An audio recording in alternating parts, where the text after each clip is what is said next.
జగన్ గారి పాలన బాగుంది ఒకటి. రెండోది సంక్షేమ పథకాలని డైరెక్ట్గా మన బ్యాంక్ అకౌంట్లోకి వస్తున్నాయి, చేతులు మార్చల్లా. అవసరాన్ని బట్టి ఇస్తున్నాడు కానీ ఆ సోమరపాతులు చేయడానికి కాదు ఇచ్చేది. అయ్యి ఇప్పుడు అమ్మఒడి ఉంది పిల్లలు చదువుకోవటానికి. ఇప్పుడు చాలామంది నా పోటీ వాళ్ళు ఉన్నారు పిల్లల్ని చదివించలేని వాళ్ళు, వాళ్ళకి ఉపయోగపడుతుంది కదా. చదువుకుంటే వాడు ఉపయోగపడతాడు కదా 10 మందికి.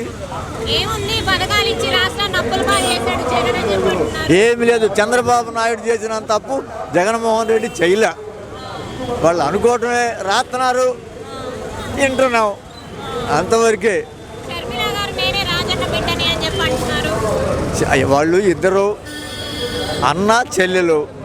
ఆమె ఎన్ని అనుకున్నా ఏమనుకున్నా ఇప్పుడు ఆమె నిన్న విజయం చెప్పిందిగా, నా కొడుకు జగను నా బిడ్డను ఏదన్నా అంటే నేను ఊరుకోను, నేను వాడి దగ్గరికే పోతున్నాను, జాగ్రత్తగా మాట్లాడమని చెప్పిపోయింది. ఏమున్నాడా, ఎవరు పిల్లల్ని ఎవరు బాగొట్టుకుంటారు?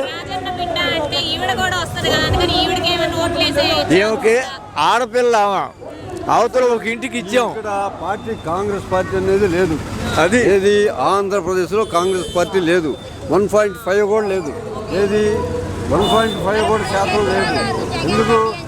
కొత్త ప్రయోగం చేశారు ఏంటంటే షర్మిళను పెట్టి రాహుల్ గాంధీ దగ్గర పోయి ఆ కండ వేసుకొని చేస్తుంది. వాళ్ళ ద్వారానే ఇప్పుడు ఇది జరుగుతుంది. అది ఏమి లేదు, 100 మంది వచ్చినా ఏం చేయలేరు. సంక్షేమ పథకాలు అందరికి అందినాయి కాబట్టి తిన్నవాళ్ళు 60 మంది ఓటేస్తారు.